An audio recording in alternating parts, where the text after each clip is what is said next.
Hello बच्चों, welcome to my YouTube channel.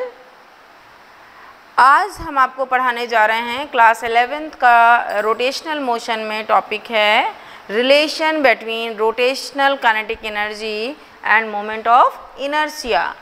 तो पहले आपको पता होना चाहिए कि what is rotational kinetic energy. The energy kinetic energy due to the rotational motion of the body is known as rotational kinetic energy, or we can say that kinetic energy in when a body is in rotational motion, then the energy purchased due to the rotational displacement is known as rotational kinetic energy।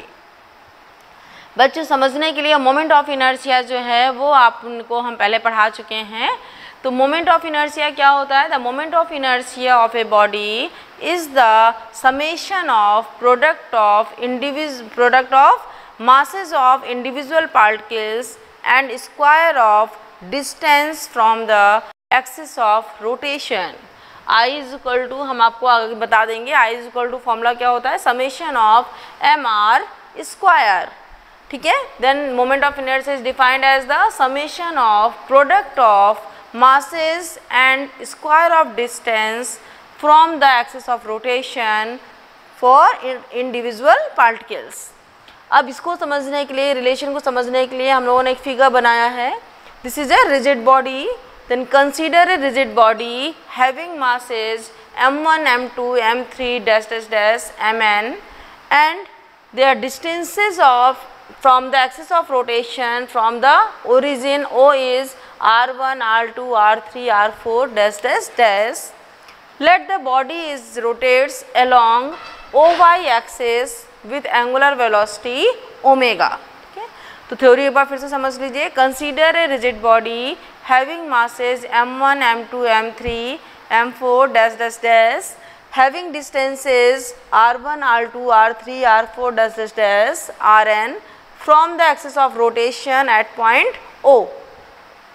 If the body rotates with angular velocity omega from the axis of rotation, that is OY, then we can write the relation between linear velocity and angular velocity. There is relation between linear velocity and angular velocity, and that relation is V is equal to R omega।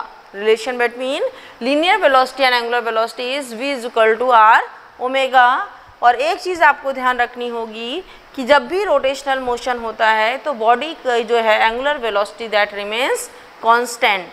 Angular velocity change नहीं होती but उसकी linear velocity change होती जाती है।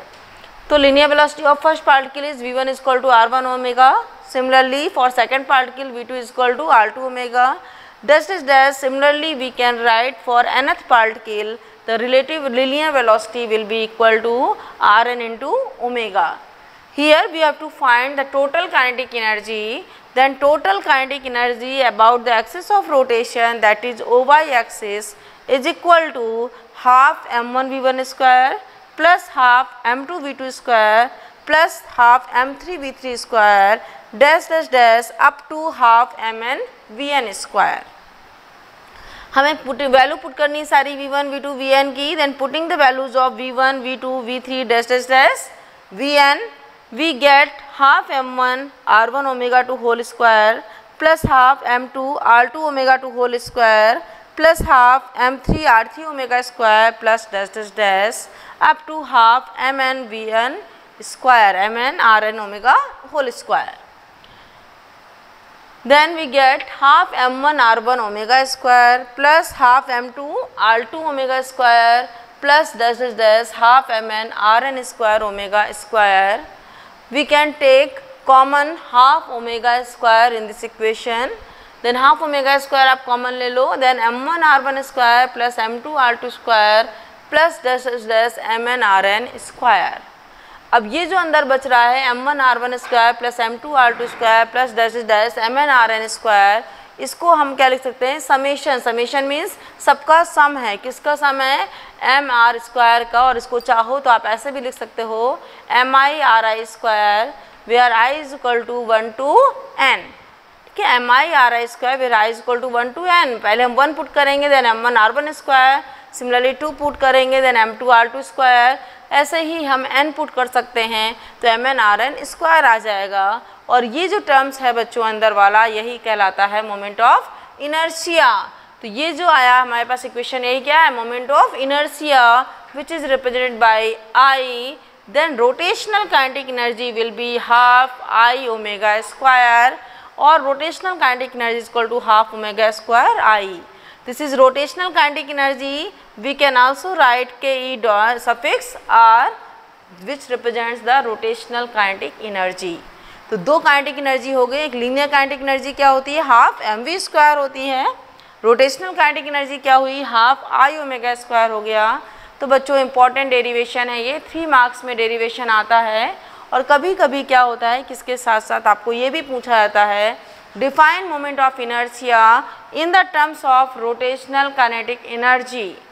तो rotational kinetic energy के terms में पूछा जाएगा तो क्या लिख दोगे, I is equal to twice of kinetic energy upon omega square if omega is equal to 1। If omega is equal to 1, then I is equal to twice of rotational kinetic energy. Means we can define the moment of inertia is equal to the twice of rotational kinetic energy for unit angular velocity. We can define moment of inertia is equal to twice of rotational kinetic energy for unit angular velocity, and its unit is, moment of inertia की unit क्या होती है, kilogram metre square. तो बच्चों एक derivation हमारे पास हो गया, relation between rotational kinetic energy and moment of inertia. Moment of inertia को हम लोग m.I से भी रिप्रेजेंट करते हैं, और रोटेशनल काइनेटिक एनर्जी को आप केवल k से रिप्रेजेंट कर सकते हो, या k.E से रिप्रेजेंट कर सकते हैं, या k.E सफिक्स हम r यूज कर सकते हैं। r represents the rotational kinetic energy. Thank you बच्चों। वीडियो पसंद आया हो तो प्लीज़ इसे लाइक करिए आप सब लोग।